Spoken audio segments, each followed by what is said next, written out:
Metroid is an action-adventure game developed and published by Nintendo and released to the Nintendo Entertainment System console in North America on August 15, 1987. It stars Samus Aran, a famous bounty hunter tasked with destroying Mother Brain and retrieving the Metroid parasite stolen by space pirates on planet Zebes. This marked the first entry of the Metroid franchise, which paved the way for many sequels to follow. Without further ado, let's dive into the very first Metroid video game. Metroid starts right off like most NES games did back in the day, sucking you right into the action. You have a gun arm with a weak beam attack and a jumping ability to start straight off. From there you can find other power-ups like the Morph Ball, the Missile Weapon, the Screw Attack, more energy which stands for health, and even a stronger suit of armor. You can also find a freeze beam which can freeze enemies, allowing you to jump on them to get to higher platforms. It's not a problem now in a world where we have gameplay videos and walkthroughs to help us get through a game, but back then you had nothing telling you where to go first or how to get there. So you had to explore the open-ended world around you and hope for the best. There also aren't too many bosses in the game. There are only 3 main bosses in the whole game: Kraid, Ridley, and of course Mother Brain. The rest of the game is mostly spent exploring the world and finding power-ups to help you get to places you couldn't get to before. When it comes to your main weapon, you can only shoot straight ahead and up.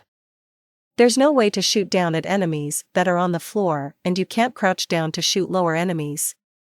You need the Morph Ball with the bombs to get those enemies, and the beam can only go so far, so you have to get closer to certain enemies to take them out. There is also no mini-map at all in this game, so you have no idea where you've been and where you are most of the time you're playing. I hope you have a good memory. One of the most annoying things to do is when you have to shoot the ceiling and then jump up just in time for the below block to reappear, giving you something to land on. Half the time you jump at the wrong time and the block comes back blocking your jump. It's also very hard to avoid lava in this game.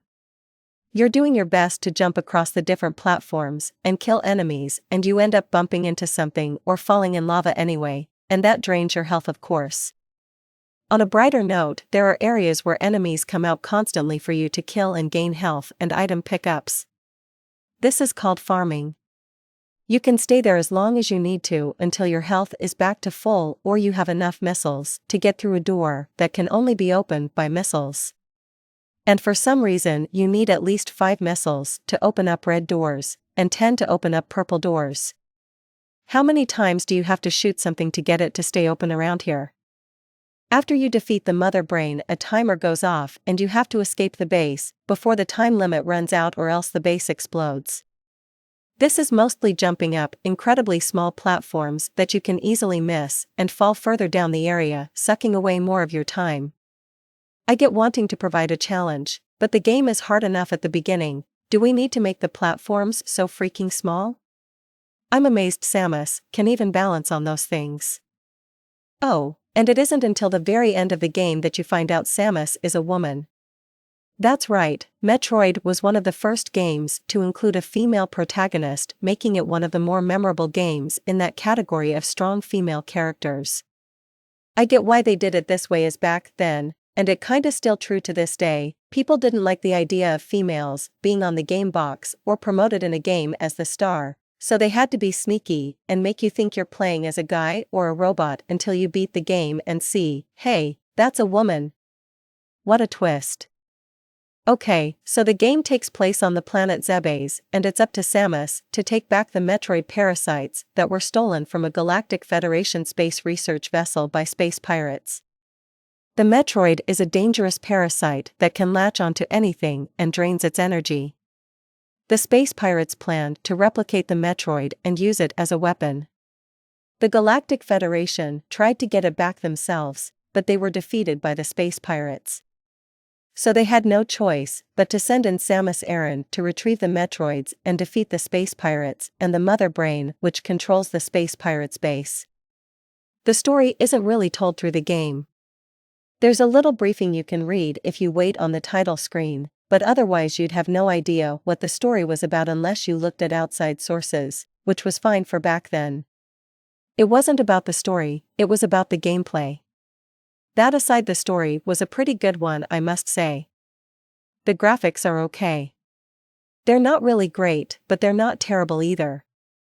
You can tell who Samus is and the different backgrounds and colors are cool.